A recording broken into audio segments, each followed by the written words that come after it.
அஸ்ஸலாமு அலைக்கும் வரஹ்மத்துல்லாஹி வபரகாத்துஹு. தினமும் ஒரு ஹதீஸ். அல்லாஹுவின் தூதர் ஸல்லல்லாஹு அலைஹி வஸல்லம் அவர்கள் சுருக்கமாகவும் அதே நேரத்தில் எந்த ஒன்றும் விடுபடாமல் முழுமையாகவும் தொழக்கூடிய வழக்கமுள்ளவர்களாக இருந்தார்கள் என அனஸ் ரலியல்லாஹு அன்ஹு அவர்கள் அறிவிக்கிறார்கள். நூல் புகாரி, ஹதீஸ் எண் 706.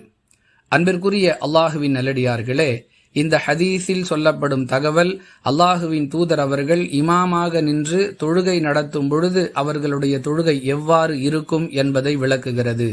ஏனெனில் தனியாக தொழக்கூடிய ஒருவர் தான் விரும்பிய அளவிற்கு தனது தொழுகையை நீட்டிக் கொள்ளலாம் என்று அல்லாஹுவின் தூதர் ஸல்லல்லாஹு அலைஹி வஸல்லம் அவர்கள் வழிகாட்டியிருக்கிறார்கள்.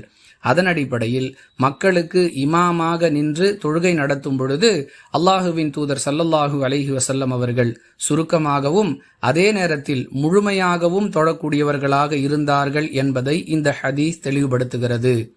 எல்லா செயல்களுக்கும் அல்லாஹுவின் தூதர் ஸல்லல்லாஹு அலைஹி வஸல்லம் அவர்களே முன்மாதிரி என்று குர்ஆன் நமக்கு கட்டளையிட்டதன் அடிப்படையில் இமாமாக நின்று தொழுகை நடத்துபவர்களும் நபி ஸல்லல்லாஹு அலைஹி வஸல்லம் அவர்களை முன்மாதிரியாக எடுத்துக்கொண்டு சுருக்கமாகவும் அதே நேரத்தில் முழுமையாகவும் தம்முடைய தொழுகை இருக்குமாறு பார்த்து கொள்ள வேண்டும்.